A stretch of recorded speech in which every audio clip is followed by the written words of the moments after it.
Hello and welcome to Juliet and Lucy's Quiet Leadership Revolution, the podcast for senior and aspiring leaders who want to make their voice heard and their impact felt through thoughtful, reflective, confident leadership. I'm Juliet Corbett, an executive coach and strategist, and I work one-to-one with senior leaders, guiding them to find their strategic focus, empower their teams, and regain control over their time. And I'm Lucy Gower. I'm a facilitator, trainer and coach, and I empower leaders to build their happy, confident and high-performing teams. In today's episode, we're going to be talking about some of the challenges of driving any sort of change forward and how one of the skills that is often missing is deliberately unlearning in order to learn how to change in a different, hopefully better and more impactful way, both for ourselves, for our teams and our whole organisation. And Julia, I know before we started recording, we had quite a chat about what this means. And for me, this is quite a familiar term with a kind of innovation lens on things about having to unlearn things. But let's get really clear about what we're talking about today. And I'd really be interested in hearing your thoughts and opinion on unlearning as a concept even. So I think the way I approach this is that it's really easy for us all to live our lives with a set of assumptions, beliefs, kind of biases, heuristics about the way we think the world looks, the way we think the world works. And the way, our brains are developed so that shortcuts a lot of decision making every day, which is important. Otherwise we feel kind of overwhelmed. But actually what that does is it can potentially sort of close down options that would be really worthwhile exploring and pursuing. So what we're saying here is that if we're unlearning the way we think the world works, the way our team works, the way our organization works, the way people work, by unlearning some of that and then relearning, we're allowing ourselves and our teams and our organizations the opportunity to relearn in a different way. So I guess it's about being curious and asking questions about how things happen, why things happen, whether things still need to happen that way.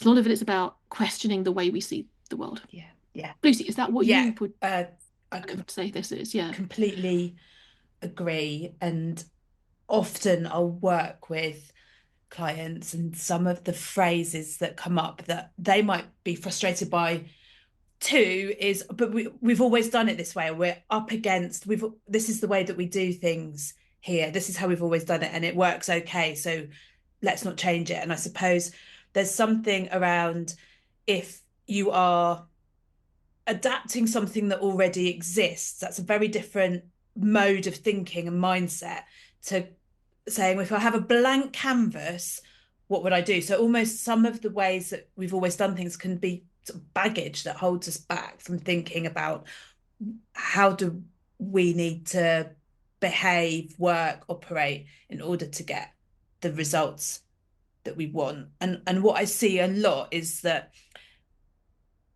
change is constant. Our environment that we're working in is changing, and we like to feel like we're certain about things. Our brain craves certainty, so often we don't respond to that change quickly enough. And taking a step back and being more curious about what do we really need to do here in order to get the results that we want is one tactic for helping to adapt to those changes. Yeah. I think the key part of that is, as you say, change is constant. So big and small changes are continually happening around us, inside and outside our teams and organization. We can't constantly be remaking everything every day. Like there has to be some sense of this is the process, this is the system, this is the approach we want to use and test. So we can't be constantly changing ourselves and our processes and decisions to adapt to the change around us. The difficulty comes when the change around us cumulatively actually means that a different decision would have been a better decision, would have been a new way to explore how to solve this problem, how to provide this service, what kind of processes we're using and so on. And it's when you've got that mismatch between the pace of the change that's happening around us and then the pace at which our decisions need to be questioned and our assumptions need to be questioned. And I think the thing that makes this particularly relevant is that, I mean, it's kind of been oversaid, it's a bit of a cliche, isn't it? But the pace of change is faster now than it was Yeah. certainly kind of 10, 20 years ago. And I think that's only going to increase or at least stay with us through an age of AI. So it is about this mismatch, and it's finding the right balance to how often we are curious and ask the questions, but acknowledging we need some kind of stability. We can't reinvent the wheel every day. Yeah. And that's not a good use of time. And I think it comes back to being curious and having that sense check of it, is this the best, am I solving the right problem? Is this the best way to do it? Might there be another way? And sometimes it's like, yes, actually, there might be another way. And sometimes it's like, no, this is working just Yeah. fine. So it's not a case of the world's moving fast. We've got to keep changing to keep up with it on everything. But the world's moving fast. We need to be sense checking ourselves that we're doing the best job that we can. And to your point earlier, that the way our brains work is that we make snap decisions based on assumptions, Mm. stereotypes, biases, because it is an efficient way of our brains working. And there's no judgment in that. That is excellent. But being aware that that's how our brains work. And sometimes we make snap decisions that are not taking in the full context, and to be able to just pause in order that we can. I think that's the nub of it for me. Yeah. Yeah, it's the awareness, isn't it? And it's knowing that if we're using this kind of learning and unlearning terminology, it's knowing that if I can be aware that I want to unlearn things on a semi-regular basis in order to question them, explore them, be curious about them with no judgment, even if I then decide that actually we're gonna keep doing what we were doing before, Yeah, it's almost like we're then choosing to learn again in exactly the same way as we had been. yeah, But it's the process of unlearning, being curious, that allows us to make that decision conscious, yes, rather than a completely unconscious lack of questioning, lack of curiosity, yeah, which then means that things can get yeah, out of date or we get behind the times. We don't adapt yeah. as quickly as we need to. Yeah, and being aware that we are on autopilot for many of the things that we do, and taking a pause to check that. And that's with Yeah. us as individuals, but this also plays out in teams. And I see this a lot. Like there's a plan for the year, so teams diligently follow the plan, and sometimes the plan is no longer exactly fit for purpose or the right thing because something has changed since it was written 6 months, a Yeah. year ago. And having the permission and the knowledge to be able to go, hang on a minute, let's not just follow this plan because that's what it says. Is this still the best way of doing it? Yes or no? Yeah. And like you say, it might be or it might not be, but that deliberate pause that helps you to just sense check whether you're just Yeah. continuing to do the same thing because that's how you've always done it, and it's quick and Yeah. easy and comfortable to keep doing what you've always done. Yeah, exactly. And I think so when we talk about struggling to create change, I think if you're a leader and you're trying to change maybe one thing, but more likely a couple of things in tandem, you kind of change a culture or change a way that you do something. I think it's a great question to ask yourself was if you're getting stuck and that change isn't happening, do we as a team need to unlearn Yeah. something or some things? And how can we do that together? Because quite often I'll be working with leaders who they themselves will have a certain set of assumptions about the way the world works or the way their organization works. And it might be that they've got the wrong set of assumptions, but it equally might be that they've got, a fairly accurate set of assumptions. But that's almost that's almost regardless. Like that doesn't really matter. What matters is how many people around them share that set of assumptions which is going to help them to deliver that change. So it's not always about one individual saying, well, I've got a better set of assumptions than yours.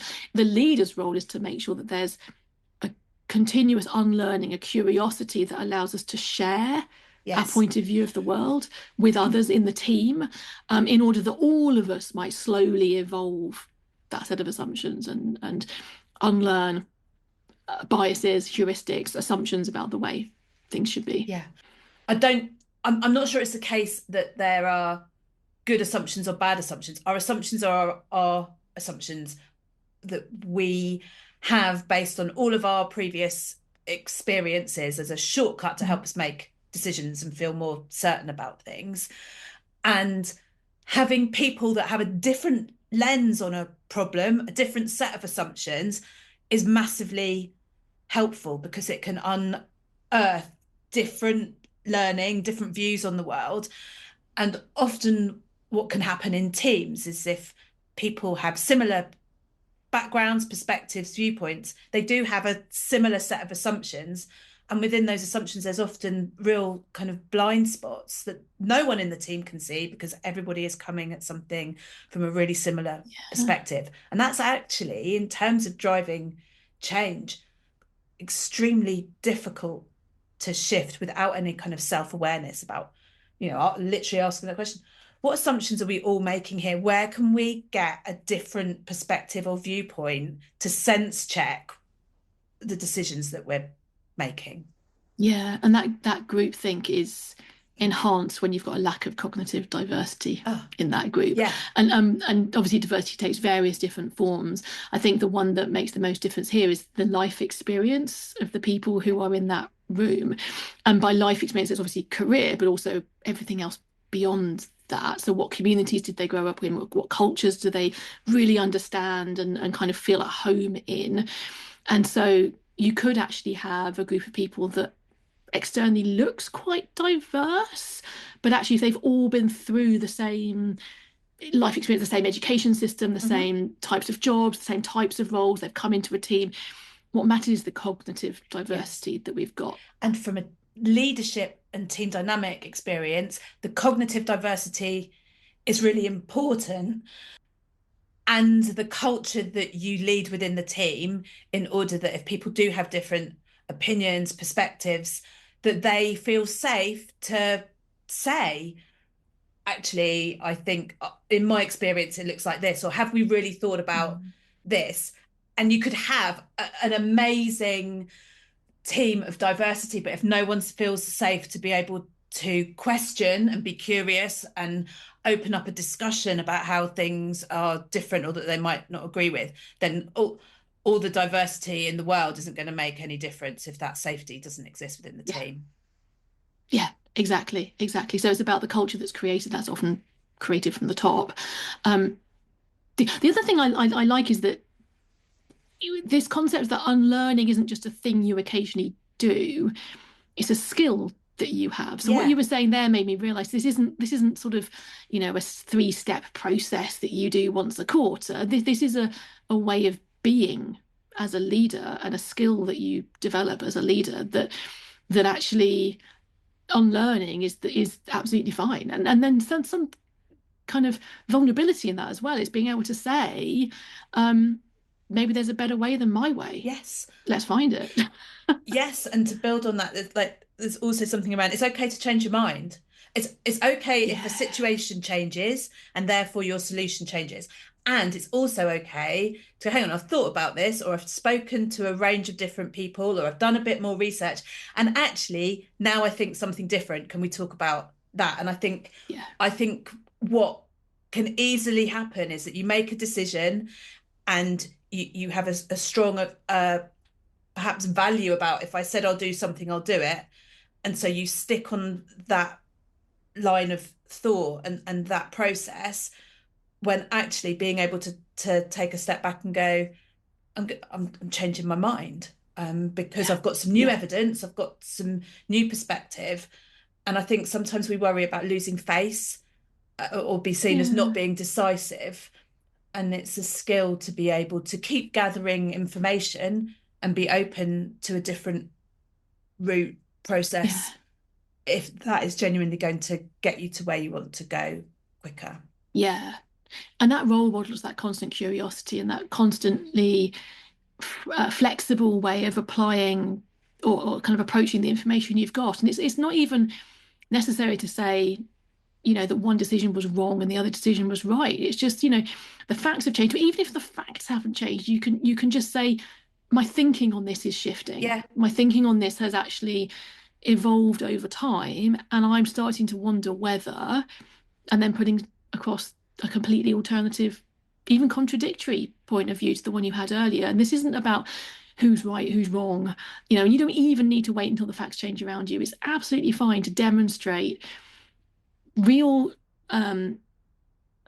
flexibility in the way that you are approaching, cognitively approaching Yeah, and it the decision also, making that you're making. I agree, and it also is helpful for your team to be able to see that you have gathered more information, or you've reflected and your thinking has shifted and changed, because actually what you're wanting to do is role model that Yeah, behavior and questioning assumptions with the people in your team, and helping them to be yeah, able to do that too, because we talk a lot about leadership and changing our minds and making different decisions, but the people in your team are the leaders of tomorrow, and helping to um, role model some of those behaviors can be massively helpful for them also. absolutely. Yeah, definitely, definitely. So a couple of the concrete tips you've mentioned are things that I often talk about with in the context of divergent and convergent thinking. So one of the things you mentioned is not being attached to your idea, being able to shift and change. And I think whenever we're talking about divergent thinking being the stage of a decision, which is kind of the brainstorming, let's create all these different options, all these different thoughts, all these different ideas, that don't need to be connected, don't need to be realistic. They just be lots of generation of ideas. That divergent thinking stage is really important that no one's connected to one Yeah. idea or another because we're just putting ideas in the room. And then the other thing you mentioned was the ability to shift and change your mind. I think sometimes building in an intentional opportunity so that the divergent stage of thinking is then separated from the convergent stage. So the convergent stage being the let's bring these ideas together, let's analyze them, let's really think through consequences really carefully, and then let's finally make a decision, make a choice. It's really great to separate Yeah. those two, divergent and convergent decision making, with a sleep, at least one Ah, sleep in yeah. between, because actually it's that process, and preferably a couple of days for thoughts to settle, ideas to connect, new questions to emerge. Um, and for that, potentially, if it's a big decision, for that to happen multiple times, and that's actually built into a process to enable people to come to the next meeting and say, actually, my thoughts on this are shifting. Yeah. Um, I think that that is a really great learning point as well, that piece around role modeling. Um, yeah, for me, divergent thinking and convergent thinking, they're two completely different modes and how you're using your yeah, brain. So to take that gap and include that learning about, okay, we've had a thought, I'm going to encourage you to think differently about it, or the decision that we made yesterday, let's come back with quite literally having slept on it, and what does that feel like yeah, now, what does that look like in terms of what we've got to do. Yeah, I really agree, which speaks very much to some of the things that we talk about in terms of slowing down and yeah, taking a breath for things. The other thing that I yeah, add into that is that there's some things perhaps about belief systems, but everything is temporary can be quite a helpful system. Everything's temporary, everything's changing. Therefore, if we change and make different decisions, we're responding to that, and we can change again. But it can that can sort of just help unlock that flexibility of thinking and not getting wedded to one line of thought too early. yeah, that's great.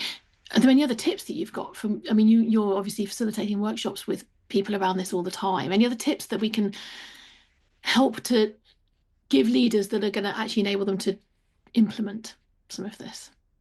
Yeah, practical tips. I think your tip of divergent, convergent, have a sleep in the in between is Even a up nap. there. I mean, preferably go home and sleep for the night, Yeah, but even if it's a I'm a big nap, fan of big fan of naps. naps. So, I mean, I did work for one organisation many years ago that did a lot of work with the Far East, and it was much more common to have naps Yeah, I love it. in the day.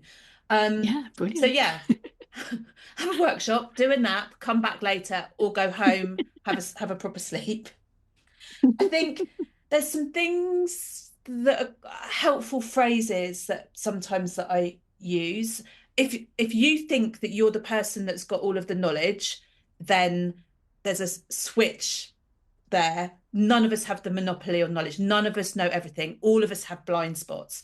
So the more people and different voices that you can have in the room, and facilitating them to be brave enough to say their different opinions and to have time and space to listen to that is really important. And it can be really easy to go, oh, you need to get into a different perspective or into someone else's shoes.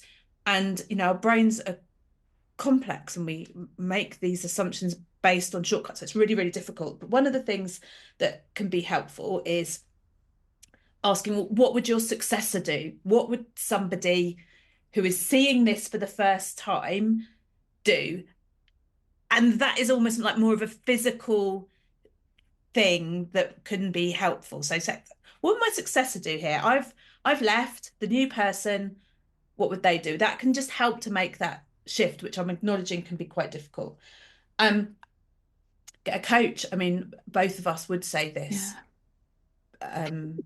But that's what we do as coaches to help challenge assumptions.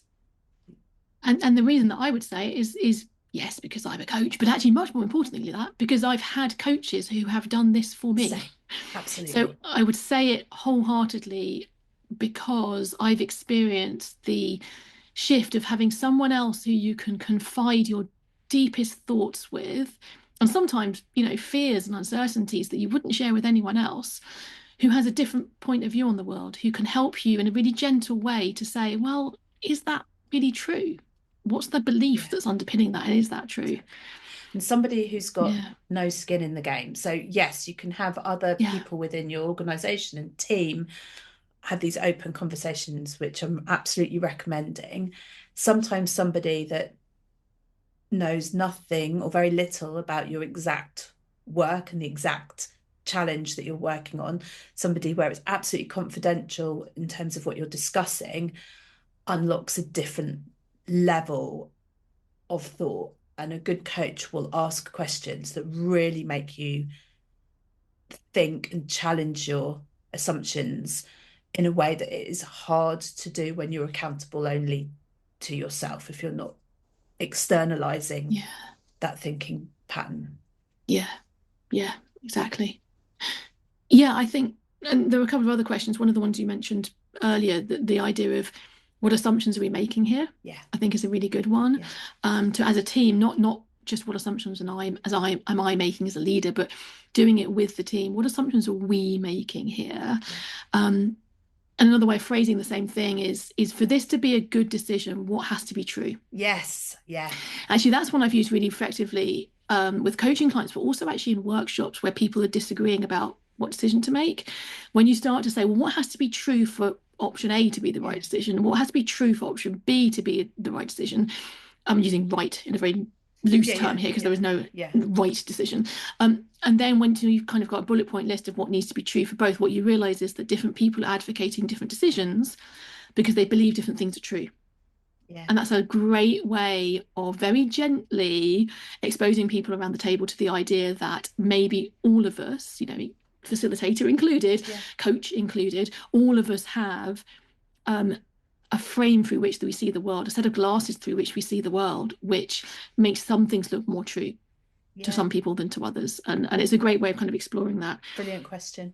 The other question, which can sometimes be helpful, is what if the opposite is true?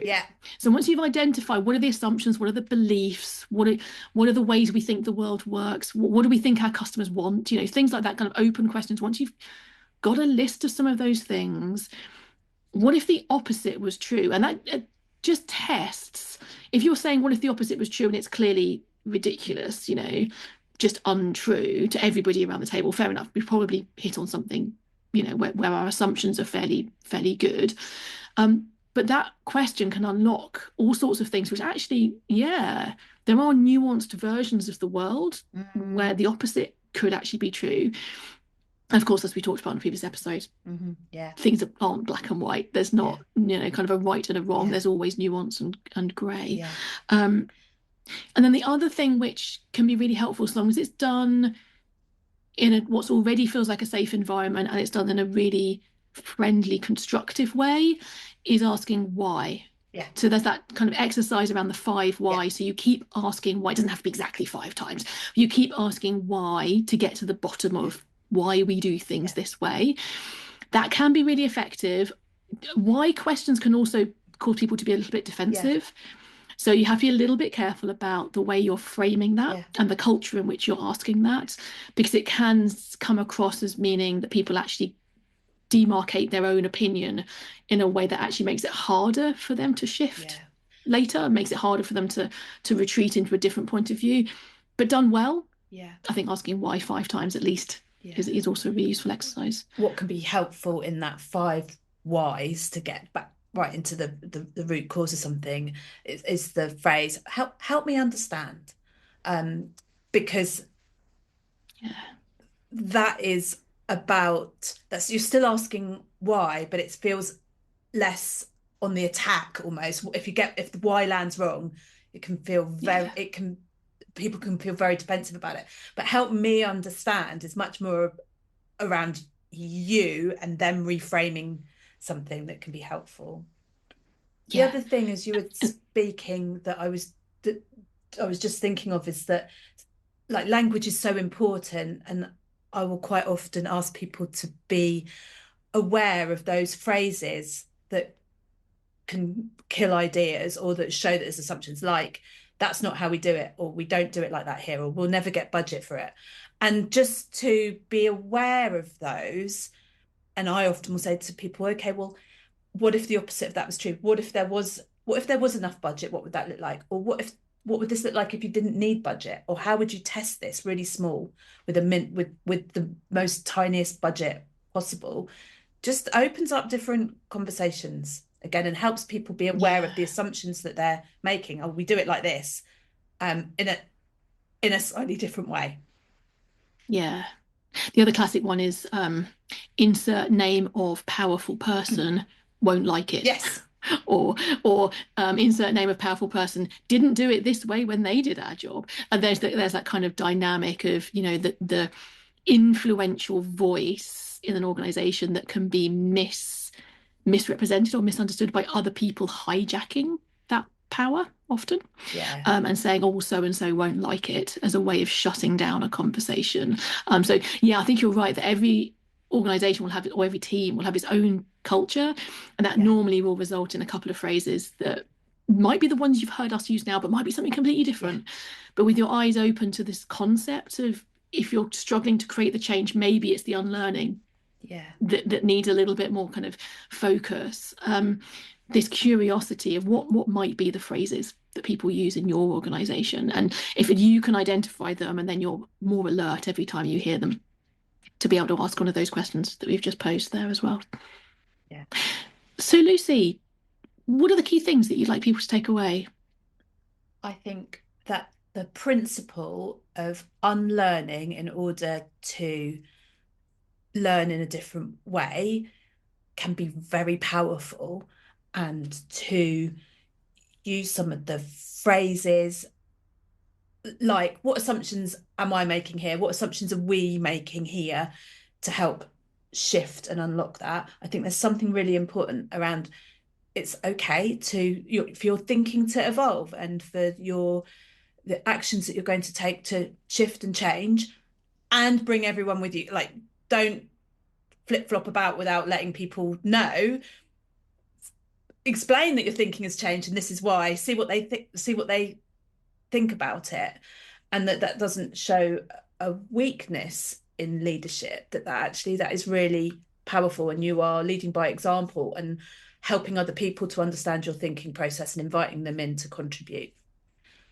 How about you, Juliet? Yeah, so for me, I think it's the word curiosity that lands. Curiosity is actually one of my kind of core values, so I guess it's not surprising it lands for me, but the idea that we can be constantly curious about the world around us. And that includes ourselves by looking inside into the assumptions or beliefs that we might hold. But it's also curiosity done in a really constructive way around the way that our teams are behaving, the ways that our organizations are behaving, the cultures, the systems.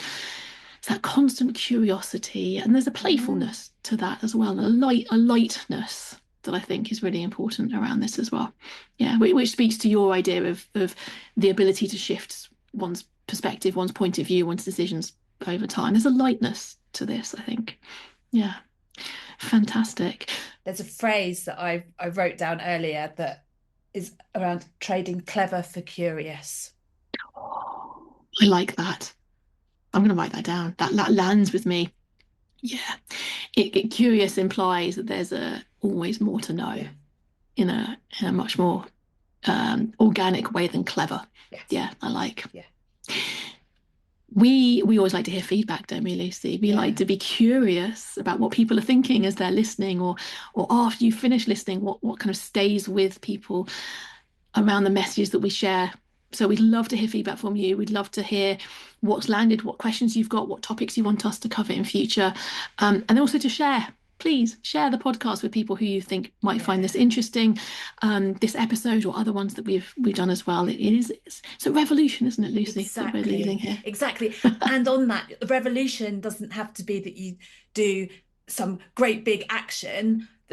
If there's anything from this podcast that you take away and you have a go at asking your team what assumptions you're making, tell us where you're testing some of this out. Tell us how it's working. We would love to hear from you. Yeah, definitely. It's that constant loop, isn't it? Feeding our own curiosity about how Exactly. things are changing in the world because of what we're putting out there. So fantastic. Exactly. Thank you very much for spending this time with us. I'm Juliet Corbett, an executive coach and strategist working one-to-one with senior leaders. And I'm Lucy Gower, a facilitator, trainer, and coach, helping leaders develop high performing teams. If you've enjoyed this episode, please share with colleagues and help leverage the impact of the quiet leadership revolution.